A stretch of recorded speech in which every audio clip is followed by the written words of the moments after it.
FTV semua syuting di Bali kan. Nah ini kayaknya mereka lagi after party atau apa. Di tempat gue lagi main. Gue dikasih satu kartu nama. Siapa tuh namanya? Lupa lagi. Orang pertama. Setelah itu masih panjang jalannya kok. Lu pikir kayak ini kasih kartu nama gue datang, hey ini aku, syuting aku. Kuliah beres? Beres kuliah itu kan menurut gue ya. Menurut dosen lu? Enggak. Klaim sepihak ya? Daripada beli gelar. Daripada beli gelar mending bayar joki. Dulu. Gak ada duit untuk joki mahal. Gue udah tahu dulu informasinya udah ada. Fans gue dulu itu yang main ke radio banyak yang kecewa. Karena kan gue kalau siaran, low-nya gue naikin. Suara lu padahal udah lumayan ngebas lo. Low-nya lu tambah lagi. Gue naikin lagi. Pada datang, ternyata bocah umur 19 tahun. Pada kecewa tuh mbak-mbak. Ternyata kamu masih adek ya gitu.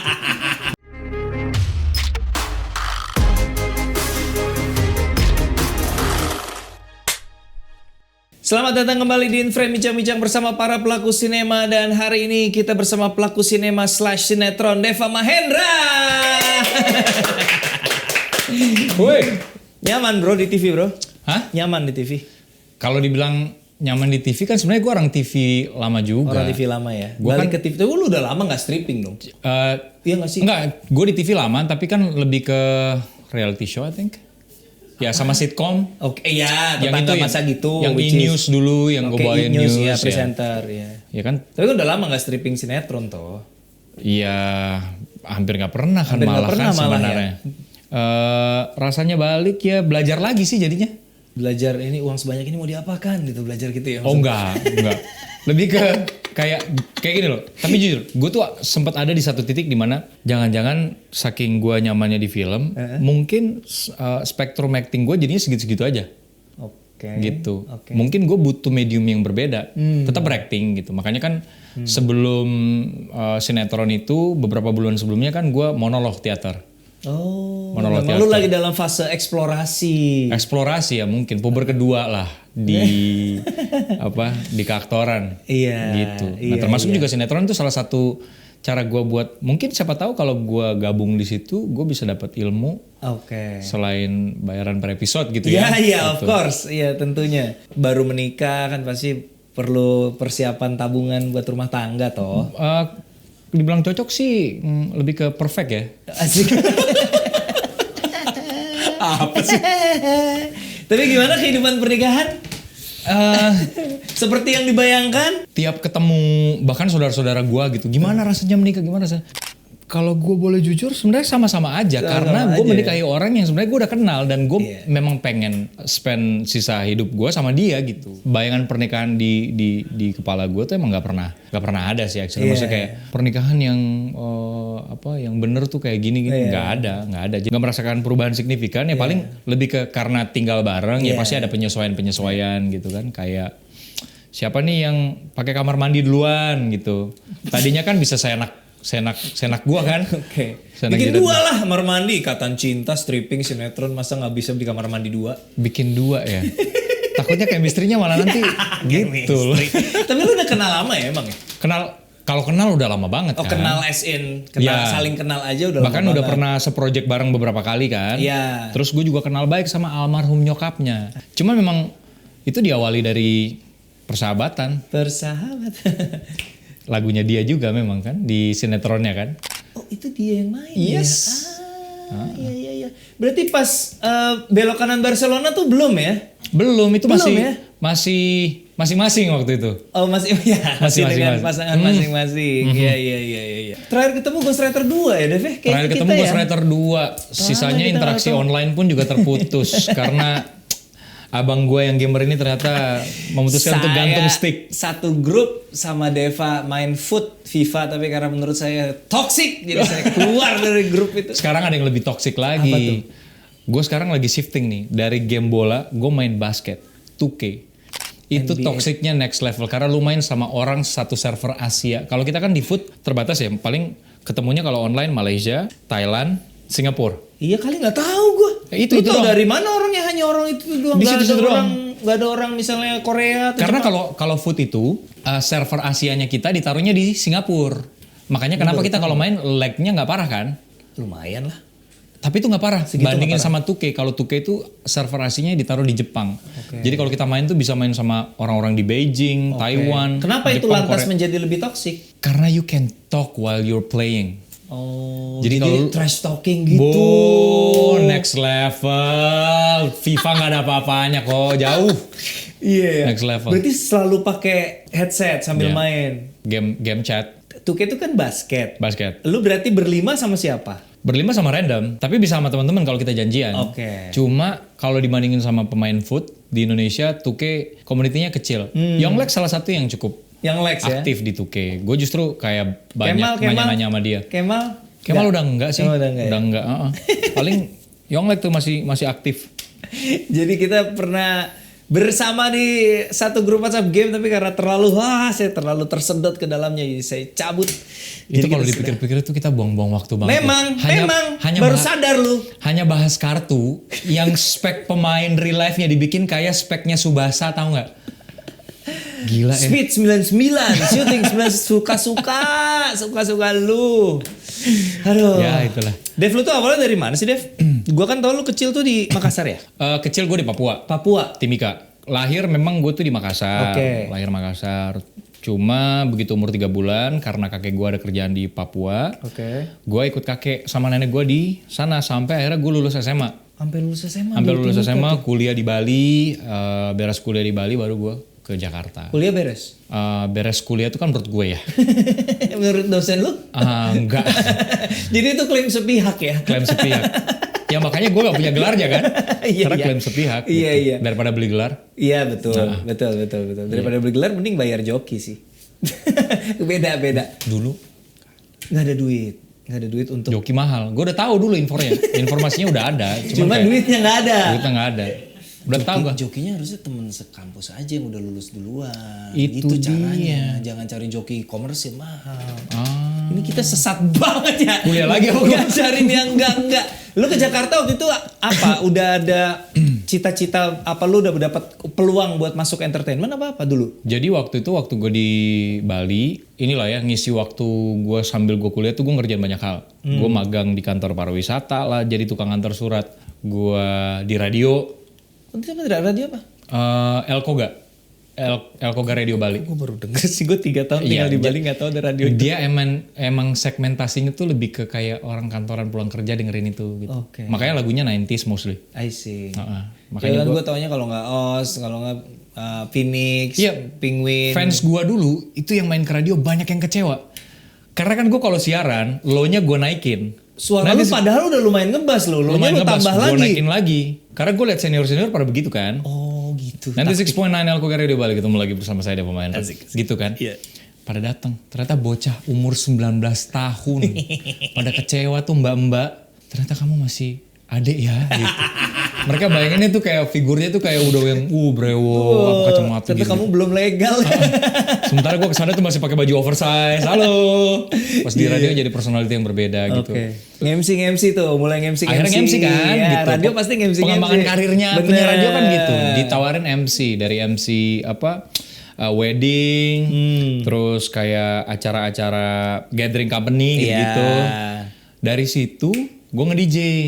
Oh DJ. Jadi apa aja gue kerjain. DJ juga.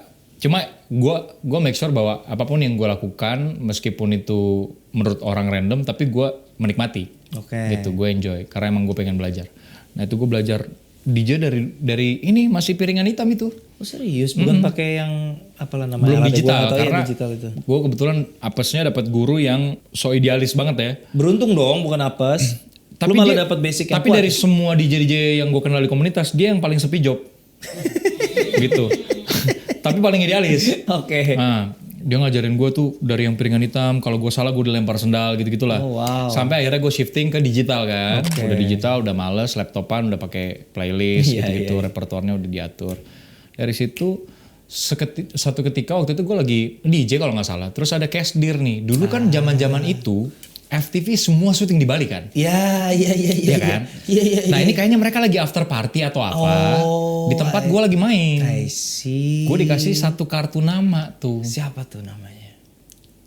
lupa lagi. Para orang pertama yang... Karena menurut gue dia nggak berjasa. Setelah itu masih panjang jalannya kok. Lu pikir kayak dia kasih kartu nama gue datang, hey ini aku, syuting aku gitu. Enggak gitu. Ya maaf. Masih panjang. Jadi kalau kita harus hitung ini ya apa layer jasa gitu, dia kayak ya segini doang lah. Dia cuman kayak dia pasang knop pintu lah, bukan yang ngebukain. Dikasih kartu nama, cuman waktu itu gue belum gubris. Gitu. Cuman akhirnya kan gue udah kenal nih in person gitu kan, udah ketemu.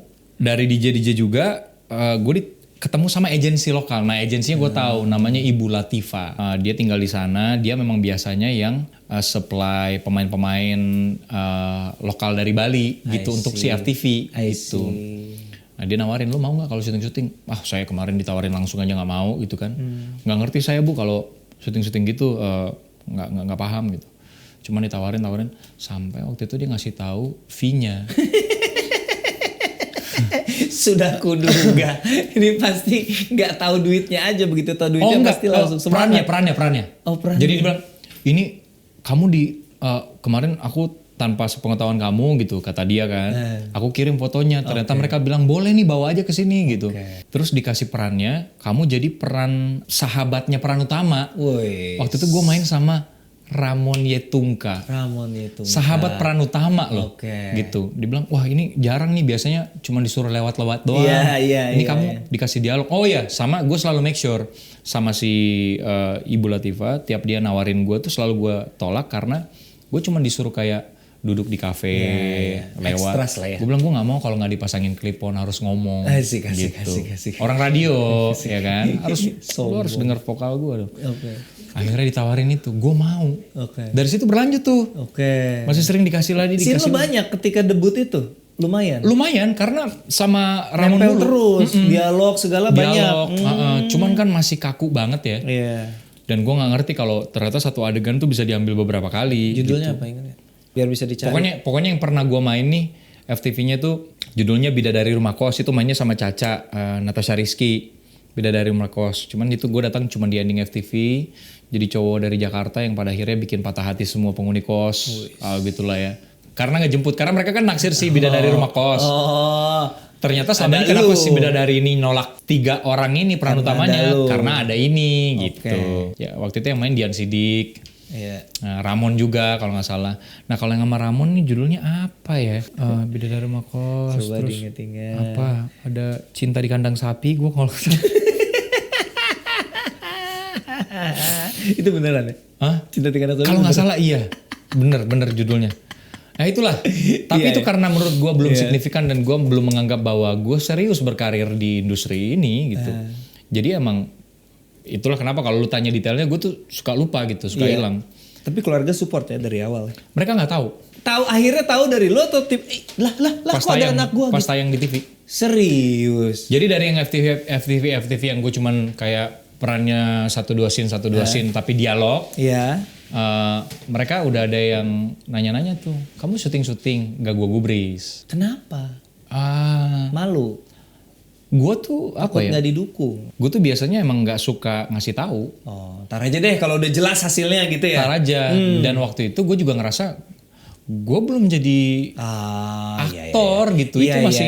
Gue bahkan bukan peran utamanya gitu. Apa yang perlu gue banggakan. Bahkan di scope gue di Bali, pertemanan Bali gue, teman-teman gue yang lebih heboh. Guanya kayak, elah, gue cuman segitu doang sih. Udah jangan nanti kalau gue dapet yang lebih besar ya. Kita baru syukuran gitu. Tapi teman-teman lu pada ini nggak pada ajak gue dong gitu.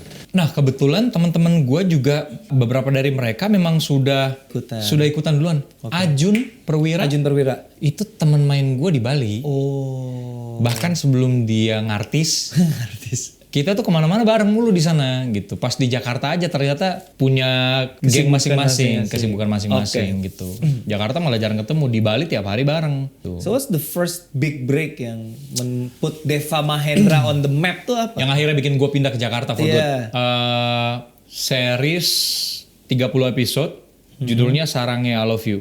Sarangnya I Love You. Untuk pertama kali PH Indonesia dan PH Korea berkolaborasi untuk bikin satu project bareng. Nah itu dia Sarangnya I Love You. Tayangnya di Indosiar. Tahun berapa tuh? Tayangnya itu sekitar tahun 2010-2011. Oke. Berarti itu sebelum film lah ya? Maksudnya belum layar lebar, ketika belum nyentuh layar lebar ya. Gue debut aja layar lebar kan sebenarnya hitungannya telat banget. Gue syuting tuh 2012, 2013 tayang, Slang kan? Slang ya. Itu yang membuat lo akhirnya gue pindah Jakarta deh gitu. Ya karena setelah itu tayang, gue dapet telepon dari orang-orang Jakarta. Zaman itu belum ada pinjol belum tahun ada. itu. Betul, belum ada. Dapat telepon. Kalaupun ada telepon pada waktu itu tuh lebih ke kayak betul ini namanya Deva, ya saudara Anda kecelakaan. Iya. Anda harus transfer sekarang. Gitu Tidak. Tidak, itu beda lagi. Setelah itu tayang, mulai banyak callingan. terus ada yang ngajakin gue ke Jakarta untuk screen test. Itu masih belum ada manajer tuh. Semua masih lurus Belum, sendiri. masih sendiri. Karena setelah yang Sarang I Love You itu jobnya gue dapat juga dari si Ibu Latifah tadi. Ibu Latifah. Dia akhirnya memperkenalkan gue sama direkturnya, sama co-direkturnya, diketemuin. Dan akhirnya cocok, udah syuting tuh. Abis itu tawarin Jakarta screen test, yang pertama kali calling gue Cinemark. Suruh main ke kantor. Disuruh nyobain kopi khasnya Cinemark, katanya waktu itu gitu ngomongnya. Gue nggak ngerti ada proses screen test, casting itu gue belum tahu. Karena ketika itu lu masuk juga nggak pakai castingan ya, langsung diajak langsung masuk ya. Waktu itu gue cuman kayak bikin video perkenalan doang deh, gitu. Tapi kan mendialogkan naskah itu gue nggak pernah gitu. Nah pas dateng ternyata gue disuruh ngelakuin itu, gitu. Dan akhirnya sebulan setelahnya gue dapat kabar kalau projectnya jadi nih pilot dulu. Jadi kita butuh Deva. Waktu itu gue masih di Bali kan, masih stay di Bali kan. Posisinya waktu gue datang ke kantor mereka itu, gue masih tinggal di Bali. Gue hanya datang ke Jakarta beberapa hari gitu. Terus gue pulang lagi ke Bali. Hampir sebulan setelahnya gue ditelepon lagi suruh datang. Kayaknya kita mau pilot project. Ini udah kayak syuting ya gitu. Jadi kita butuh kamu untuk tetap stay di Jakarta gitu. Karena bisa jadi setelah pilot langsung tayang gitu. Udah, gue ke Jakarta. Pilotnya dulu gue ngerjain tuh sama istrinya Dika. Makanya gue kenal Anissa itu udah dari lama banget. Anissa Aziza. Yes. Itu kita bikin pilotnya bareng. Tapi gue jadi mainnya sama orang lain gitu. Karena Anissa diarahin ke project yang mana gitu. Udah, langsung jalan. Udah, dikasih peran utama. Stripping pertama kali. Langsung stripping. Stripping, tapi gak lama sih. Dapetnya cuma 50-70an episode kalau nggak salah. Untuk Lumi untuk pemula lah ya. Iyalah, itu lu sebagai pemeran utama kan? Iya. Langsung PU. Apa tuh judulnya? Pembantu dan tukang ojek. Lu tahu dong gue jadi yang mana? Pasti jadi sahabatnya tukang ojek. Aduh. Tukang ojeknya wujudnya kayak begini ya Tuhan. Jadi nyamar. Jadi sebenarnya premisnya anak orang kaya yang naksir sama pembantunya menyamar jadi tukang anak orang ojek. kaya naksir sama pembantunya? Realistis sekali. Tapi that's your first big break yang membuat lo akhirnya pindah ke sini dan membukakan banyak pintu-pintu buat Deva Mahendra. Setelah itu akhirnya gue stay di Jakarta. Gue menetap Jakarta sama temen-temen gue lah yang juga mereka mau merintis karir juga gitu. Jadi kita sama-sama kayak sewa rumah bareng gitu di daerah Jakarta Selatan gitu. Berapa lama tuh tinggal bareng itu? Nggak lama sih karena gue sukses duluan kan. Siapa aja di situ rumah itu? Nggak ada yang jadi kalau disebutin lu nggak ngerti juga gitu loh. Gue sebutin nama-namanya, cuman kalau lu tanya apakah gue masih ingat mereka, ingat, masih temenan sampai sekarang. Tapi nggak ada yang jadi. Nggak ada yang jadi. Kenapa tuh kalau boleh tahu? Ya nggak tahu. Jadi udah pada pulang kampung semua. Sekarang satu udah jadi diamond level of one of this MLM. Satu udah jadi pegawai negeri sipil. Gitu, udah pada pulang ke daerahnya masing-masing. Iya, pasti sih yang MLM jauh lebih kaya dari lu sih yang pasti. Jelas. Dan dia udah menjalankan MLM itu dari zaman kita masih merintis bareng. Lu kebayang sekarang posisi udah diamond, ruby, something gitu lah. Pokoknya kalau main game itu tuh udah yang kebal lah. Lu tusuk gak mempan. Kenapa jadi begitu? Kalau kartu food mah udah team of the year lah itu ya. Speed 99, shoot 99. Iya, P99, shoot 99. Di shoot goal enggak. Masih melenceng, stick drift. Jujur yang bikin gua stres main FIFA tuh server tau, Dev. Lu gak merasa server lelet? Makanya lu harus nyobain 2K dulu, baru lu balik ke FIFA, lu akan bersyukur banget. Karena bahkan gua ngobrol kan, akhirnya kan gua ngobrol sama tuh orang-orang yang gua main tuh. Ada yang dari Cina, mereka tuh pakai VPN. Karena kan di sana di-block tuh. Oh, di sana nggak boleh, betul. Terus gue ngobrol, then how you guys can play bahasa Inggris nih ngobrol. PlayStation, iya gitu. Mereka tuh punya satu tool gitu yang mereka, jadi bentuknya kayak router internet. Yang kalau lu colok PS ke situ, dia udah ngebuka akses internet Kayak gitu. VPN lah ya. Kayak VPN. Nah, tapi dia bentuknya udah router. Oh gitu. Mereka pakai itu. Terus gue tanya, MS-nya berapa di sana mereka kalau main? Iya, Pingnya itu kan. Pingnya. Mereka main di 90-an ping dan tetap jago-jago. Sementara kita di Indonesia tuh cuma 60-70. Tapi bego-bego. Itu Pingnya mainnya 90. Iya. Gila. Jadi gue kayak Lagging banget ping 90. makanya main FIFA tuh buat gue gampang kan, makanya gue tinggalin sekarang kan. Ya kalau di level public figure bikin kompetisi, ayolah. Berani dia ada. Siapa yang selevel sama lu kalau di level public figure main FIFA? Sejago lu siapa? Deva yang paling jago yang gue tahu. Siapa selain selevel lu siapa? Ben Kasyafani lewat ya? Aduh. Ben, kabar? Aduh. Ben belum level lo ya. Yang level lo siapa main FIFA? Kita harus bikin nih kayak bilang Rans atau Vindes deh bikin turnamen FIFA selebriti. Jangan yang fisik beneran ya. Iya. Yang duduk aja. Khawatir gue. Kalau lama nggak aktif tiba-tiba aktif banget kan, takut ngos-ngosan gitu. Takut cedera. Sekarang kita masuk ke project terbarunya Deva. Asik. Project terbaru. Project terbarunya Deva. Iya. Kisah Tanah Jawa. Kisah Tanah Jawa. Kisah Tanah Jawa ini kan udah pernah ada series. Betul. Lu juga yang main. Kebetulan. Nah sekarang filmnya nih. Film. Ini bukan remake dari yang itu kan. Masih Beda dalam PH. koridor Kisah Tanah Jawa tapi based on story yang berbeda gitu. Iya, jadi Kisah Tanah Jawa itu kan kumpulan dari 4 buku kalau gua nggak salah. Oke. Dari 4 buku. Oke. Masing-masing buku tuh punya chapternya gitu. Oke. Ya. Yang di film ini adalah chapter Pocong Gundulnya. Pocong Gitu. Gundul. Setahu gue tuh Kisah Tanah Jawa ada Jagat Lelembut, Bang Gaib, Kisah Tanah Jawa Merapi, 4. Oke. Yang series yang Merapi. Merapi, cuman waktu itu beda PH juga kok. Apa? Beda PH. Oke, beda PH. Beda PH.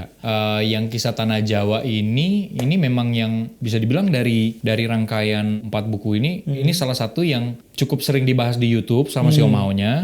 Terus juga karena Om Hao-nya base-nya di Jogja, which is Kisah Tanah Jawa Pocong Gundul ini juga kan base story-nya di Jogja juga. Oke. Pembacanya bisa dibilang juga yang lebih banyak. Very physical nggak projectnya? Fisikalnya bukan yang type of action genre gitu, tapi tetap yang Di sling lah apa gitu-gitu. bikin ngos-ngosan juga. Iya. Kayak ya jam syuting dibalik biasa lah kalau syuting horor kan. Jadi callingan sore, syuting malam sampai matahari terbit. Matahari terbit. Nah cuman yang bikin agak-agak keliengan tuh gara-gara kita syuting polanya begitu 4 hari, break sehari, besok balik callingan jam 5 subuh. jadi Sementara lu rap pagi nih. Libur sehari, jam tidur lo masih ngikut jam tidur kemarin, tapi besok paginya udah callingan Jam 5 pagi. udah harus onlock. Gue kayak, gue belum tidur hei. Emang lu pada tidur? Krunya gitu? Enggak. tapi aman Dev, sehat kok, fresh gitu. Itu DOP-nya DOP gue juga Bang Arfian kan. Yes, itu dia sama Pak Haji. Oh Pak Haji Arfian. Iya. Itu baru pertama kali gue sama Pak Haji. Baru pertama tuh. Kemarin kita tuh pas syuting tuh emang kebanyakan baru pertama kali kerja bareng semua. Oke. Gue pertama kali sama Mas Awi. Iya. Terus Mas Awi pertama kali sama Pak Haji. Awi pertama sama Pak Haji gara-gara apa? Gara-gara Awi kesini. Kan main kesini.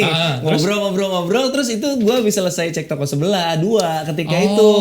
Ngobrol lah di luar. DOP lu kemarin siapa? Gue cerita ini kita bikin workflow gini-gini. Wah seru ya. Di calling lah. Tapi gue happy banget sih. Gue tuh dari kita bikin screen test ya. Iya. Kita bikin screen test. Test cam apa? Test cam. Test cam. Kita test cam aja gue udah happy banget sama gambarnya segala macam. Gue suka sama pemilihan setnya. Tadi kan sempet itu ternyata ada yang pakai set yang sama. Iya. Cuma itu apa kayak gue tiap datang ke setnya untuk pertama kali kayak kok kalian bisa sih nemu ini? Kok bisa sih nemu ini gitu? Karena ada satu set yang dimana kita syuting di pohon beringin yang ternyata udah ratusan tahun umurnya. Saking tuanya biasanya rotan pohon tuh cuman seukuran apa ya? Cuman seukuran jempol. Rotan pohon tuh apa sih? Kalau yang turun-turun itu. Nah itu kan rotan tuh. Iya. Itu yang dijadiin bahan rotan kan. Oh gue baru tahu sih Nah jujur. itu biasanya cuma segede jempol. Ini tuh rotannya sampai segini-segini kok. Segede-gede paha gua. Ada yang segede badan gua. Iya. Sulur-sulur itu gila. Itu bahkan pohonnya saking rotannya sekuat itu gelantungan berapa orang juga nggak patah, nggak putus. Karena setua itu. Gue nggak nyangka aja. Maksudnya di Indonesia tuh ada pohon yang bisa hidup selama itu. Nah itu mereka nemuin itu dijadiin salah satu set utama yang ada di trailer juga.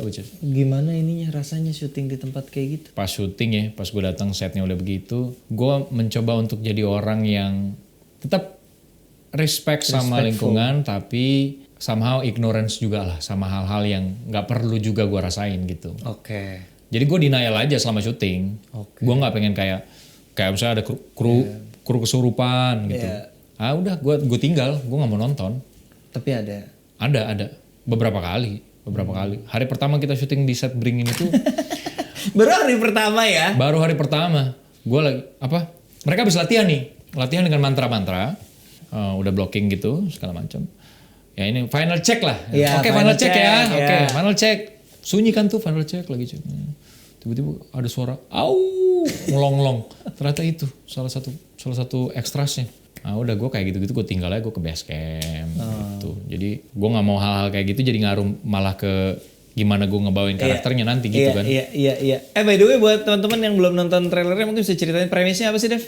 Jadi kisah Tanah Jawa Pocong Gundul itu bercerita tentang pengalaman pribadi retrokognisinya Hao. Iya. Gitu. Cuma mungkin gue disclaimer dulu bahwa Hao ini kan sosok Om Hao asli ini kan populer banget. Iya. Di YouTube juga viewersnya gila banget. Teman-teman yang mungkin kenal sama sosok Hao, jangan membayangkan bahwa sosok YouTube ini akan dibawa ke film. Oke. Karena gimana pun Hao yang gue bawakan ini adalah Hao based on novel, based on book. Dari buku pun juga kan ada adaptasi dan penyesuaian ke skenario. Jadi emang ini sesuatu yang kita udah diskusikan bahkan termasuk sama Om Hao aslinya. Karena ada beberapa hal-hal yang membutuhkan dramatisasi lebih gitu. Jadi memang Hao-nya harus pendekatannya emang berbeda gitu. Jadi bukan Hao yang di YouTube. Ceritanya tentang yaitu pengalaman retrokognisinya di mana di salah satu momen retrokognisinya dia bersinggungan dengan makhluk lain. Ceritain dong retrokognisi buat yang nggak tahu. Nah, retrokognisi itu sederhananya semacam time travel, tapi menggunakan tubuh orang lain pada masa itu sebagai point of view. Tapi dibutuhkan objek dari orang tersebut untuk menjadi medium atau gerbang menuju ke retrokognisi itu. Jadi misalnya kayak bokap gua punya kalung gitu. Kalung itu bisa gua pakai untuk retrokognisi ke zaman bokap muda dulu. Tapi tetap menggunakan point of view bokap dan gua nggak bisa mengendalikan apapun yang terjadi pada waktu itu. Jadi hanya turut menyaksikan. Gitu. Itu retrokognisi ya. Retrokognisi kurang lebih kayak gitu. Nah, ini berarti premisnya si lo sebagai Hao di situ lagi retrokognisi kemudian bersinggungan dengan sesosok makhluk yang kemudian mengikuti dia gitu atau yang gimana? akhirnya mengikuti karena merasa alamnya itu tidak pernah tersentuh sebelumnya. Lalu kok tiba-tiba ada yang bisa masuk gitu. Gitu. Pocong Gundul. Pocong kan nggak kelihatan gundul apa enggaknya. Kan ketutup masih. Gue takut salah ngomong. Suara gue makin kecil. Cuman kalau secara medis kan, kalau udah lama dipocongkan pasti kan rambut rontok. Betul. Iya kan? Iya. Jadi emang gue membenarkan dulu kan sebenarnya kan. Gue membenarkan dulu ya. Kecil juga. Ya bener iya, berarti. Iya makanya enggak. Pertanyaan gue selugu itu. Misalnya pocong gundul kan pocong gak kelihatan rambutnya gitu. Kenapa jadi pocong gundul? Siapa tahu lu bisa jelasin. Belum sejauh itu sih. Belum segundul itu kan. Belum segundul itu. Iwaknya jadi apa sih? Jadi pocong ya? Pocong gundul. Om Iwa jadi pocong ya. Pocong gundul. Ini kocak orangnya gimana jadi pocong? Ini kan pertama kali gue kerja bareng ya sama Doi ya. Dia menikmati sih gue lihat. Menikmati jadi pocong. Iya. Cuma memang kayak ada beberapa momen-momen yang bikin dia tuh kayak, gue ngeri juga nih. Karena kan sebenarnya sosok Walisdi itu memang ada kan. Dipercaya oleh warga sekitar situ ceritanya. Warga sekitar situ itu urban legend yang memang udah lama banget, saking lamanya sempat hilang. Lalu kemudian karena risetnya Hao, jadi muncul lagi. Walisdi ini adalah nama si pocong ini. Nama si pocong. Nama si orangnya ketika masih hidup. Yes. Walisdi. Dapat informasi dari Om Hao-nya ketika premier mau datang. Walisdi mau datang, diminta untuk disiapkan kain kafan di kursi paling pojok sebelah kiri. Kenapa kursi paling pojok sebelah kiri atas kalau nggak salah deh? Atas ya. Itu gerbang dimensi lain. Jadi minta disiapin kafan. Ikut testing nggak di habis premier gitu? Testimoni gitu ya? Jangan ya, nggak usah ya. Kan dia langsung keluar lewat gerbang sendiri dong. Oh iya benar. Nggak ketangkep sama anak BTS ya? Yes, kalau lewat depan semua. Gue aja sering kalau sama anak BTS nggak kena. Kabur ya? Auranya dahsyat sih. Karena gue lihat lu nonton Sayap-Sayap Patah nggak? Belum. Nah, Sayap-Sayap Patah. Itu Arfian juga tuh, Paji juga DOP. Kan Iwaknya jadi teroris kan? Iya. Di situ kan. Dia jadi gembong terorisnya di Sayap-Sayap Patah itu yang ngebunuh Nicholas Saputra di situ. Sangar banget sih bro, auranya tuh. Jadi Niko di situ mati. Ya lah, orang udah film lama ya udah kali. Tapi kan gue belum nonton kok. Bodoh amat, siapa suruh lu telat. Spoiler tuh ada aturannya lagi, kalau filmnya udah turun ya udah sih. Masa? Bisa diomongin ya? Iyalah. Boleh. Iyalah. Ya udah deh, nggak apa-apa. Emang kalau menurut lu tetap spoiler ya kalau kayak gitu ya? Ngasih tahu ending film walaupun udah lama? Ya kalau gue belum nonton, spoiler. Salah lu udah lama kagak ditonton-tonton. Itu dia salah gue memang. Iya. Jadi menurut gue tertarik maksudnya karena ketika gue lihat di sana kayak ini auranya memang mengerikan sekali. Ya sama. Oke. Aura itu juga bisa dia build ketika dia mainin karakter Walis. Itu yang bikin gue amazed sama Kang Iwa karena ya kita tahu Kang Iwa tuh legend di scenery music gitu. Betul, ya. rapper ya dia kan ya. Tapi begitu dia main peran, ada wow factornya juga gitu. Benar.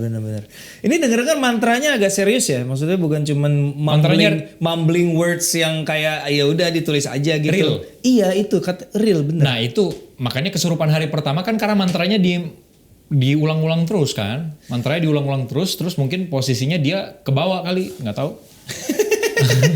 Ya, Anda sebagai saksi kurang meyakinkan ya. Ya kali nggak tahu gitu. Kan Anda ada di situ. Posisinya pas mereka blocking itu gue nggak ikut blocking itu. Oke. Karena gue kan ada di di blocking kamera yang berbeda. I see. Di set yang sama tapi makanya gue belum ikut latihan. Ketika mereka latihan kan tapi terdengar satu hutan itu. Iya. Tiba-tiba gitu. Iya. Mantranya kan karena yang ngelafalin banyak nih. Jadi cukup heboh dalam hutan itu. Iya. Menyenangkan lah ya pengalamannya. Ada kata lain selain menyenangkan, luar biasa. Lu termasuk tergolong penakut gak sih sebenarnya? Enggak. Iya, gue enggak. Gue bukan orang yang menikmati konten-konten horor. Maksudnya gue menghindari sih. Including film. Kalau nggak harus banget. Bisa kalau yang nggak lain karena nggak. support temen ya. Support teman. Bener. Gue kalau nggak karena diajak-ajak sama Joko Anwar nggak bakal gue nonton Pengabdi Setan amit. Bukan karena Timo juga nggak bakal gue nonton Sebelum Iblis Menjemput amit. Nggak mau gue. Nah iya itu. Gue juga ada di posisi lu sama. Iya. Datang karena diundang. Ya?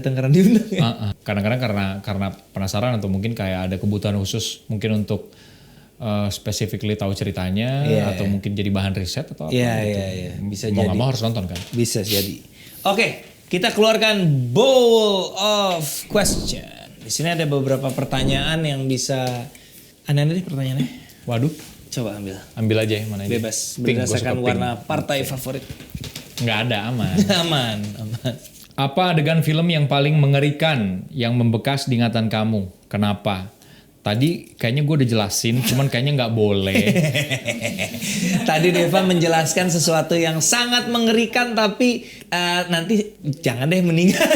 Soalnya itu jangan mengerikannya as a human being. Iya, itu mengerikannya agak terlalu mengerikan. Itu sebaiknya jangan diceritakan di sini.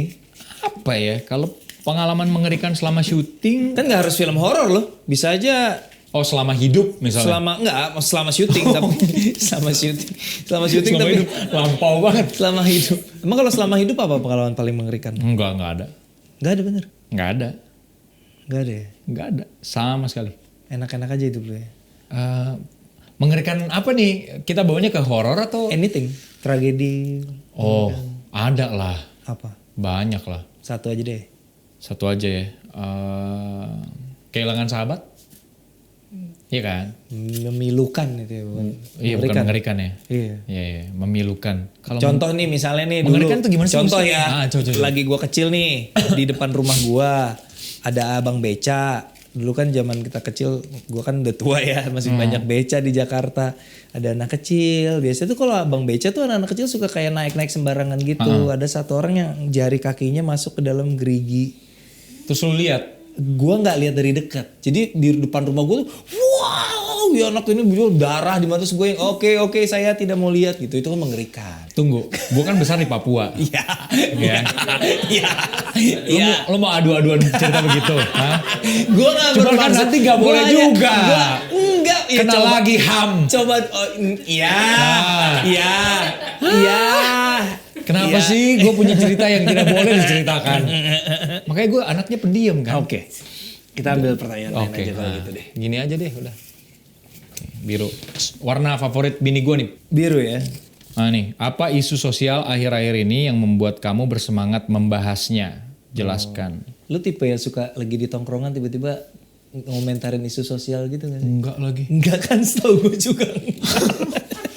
Tapi ada nggak misalnya kayak polusi nih, konspirasi pabrik-pabrik? Ya gue lihat beritanya, gue baca. Cuman lu nggak peduli. Separah apa gue kayak, oke. Berarti Enggak, soalnya gini loh. partai-partai politik yang sedang mencari artis untuk dijadiin caleg, cari nama lain selain Deva Mahendra karena tidak akan mendapatkan apa-apa dari otak kosongnya dia ya. Gue kayak apa ya? Peduli, cuman gue nggak pengen bahas gitu. Iya. Karena menurut gue gini, gue tipe orang yang kalau apakah kita masuk ke proses pembahasan itu membawa perubahan gitu. Gitu. Kalau enggak ngapain? Bisa dengan speak up di sosial media. Nah itu. Apa? Itu yang gue nggak punya kebiasaan itu untuk speak up di sosmed gitu. Kenapa? Takut hilang job. Emang gue nggak terbiasa dari dulu. Kayaknya gue pernah bahas waktu gue sama Panji juga, dia sempat nanya pertanyaan yang sama. Kok lu jarang banget ya, lu main Twitter tuh cuma buat ini doang ya, ngeledekin gue, kata dia gitu. Karena tiap dia posting apa gue cuma komenin dia doang kan. Enggak, gue tahu misalnya kayak lagi ada isu apa gitu, gue pengen ngomong gitu. Tapi gue pernah kok sekali-sekali doang. Apa itu kalau gue udah nggak ini, kayak waktu rasis di Jawa. Yang mana ya? Ada beberapa warga sama anak-anak Papua yang tinggal di satu mes, kemudian diteriakin rasis itu. Nah, itu gue speak up di sosmed, di Twitter gue. Karena lo lama di Papua juga ya, lo punya kedekatan emosional sama mereka. Iya, secara suku ya gue memang bukan orang sana, tapi gue makan besar, bahkan bisa dibilang kemampuan gue sekarang yang gue punya ya gue semua dapetnya kan dari sana, gue belajarnya gitu kan. Bahasa bisa deh. Bisa. Ngomong Papua bisa lo? Gue lebih kental dari Ari Kriting. Ya Ari Kriting bukan orang Papua sih. Iya. Bisa. Coba ngomong dikit ke kamera. Apa kalimat apa deh? Lu mau gue ngomong modelnya kayak Mamat gitu? Bebas.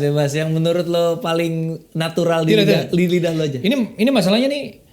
Saya dari tadi dulu di sini tapi macam kok terpercaya saya dari Papua. Asik. Saya selama dari Papua. Ini masalahnya saya tinggal di Papua tuh dari umur 3 bulan. Terus gaya aksennya, tarik-tarikannya itu beda-beda. Kalau anak-anak yang biasanya kayak di Jayapura atau di Biak gitu, tarikannya beda-beda tuh. Kalau anak Biak tuh lebih diayun tuh. Gimana misalnya? Biak tuh kayak kalau tadi kan Timika tuh lebih kayak saya selama datang nih tapi orang-orang belum datang juga nih. Terus tunggu lama sekali mungkin hujan bokar apa gitu kan. Tapi kalau di Biak tuh Bani kok selama terkasih kabar lagi gitu ada itu gitu yang biasa lebih komikal buat jadi komedi-komedi biasanya biasanya kalau kita nge-mob tuh pakai begituan harus ditarik-tarik gitu. Tapi orang sana memang begitu cara ngomongnya. Begitu. Nah itulah rumitnya Papua ya. Papua tuh kan secara ini kemarin dari Litbang tuh di sana tuh lebih dari 200 suku dan bahasa kan. Dan setiap suku beda bahasa. Makanya sering ada konflik itu karena salah paham sebenarnya karena masalah bahasa. Karena satu kampung dan kampung lain udah beda bahasanya. Iya. Gitu. Dan dari semua bahasa itu nggak ada yang tahu Yamko Rambe Yamko itu apa ya kan. Makanya. Melebar icuk kemana-mana pembahasannya ini. Saudara-saudara, thank you Dev. Terima kasih Deva Mahendra. Sama-sama. Good luck Kisah Tanah Jawa. Jangan lupa teman-teman bakal tayang di seluruh bioskop mulai tanggal 21 September. 21 September 2023. Yes. Yeah, thank you teman-teman. Terima kasih udah nonton Inframe bincang-bincang bersama para pelaku sinema. Sampai jumpa di episode berikutnya. Dadah.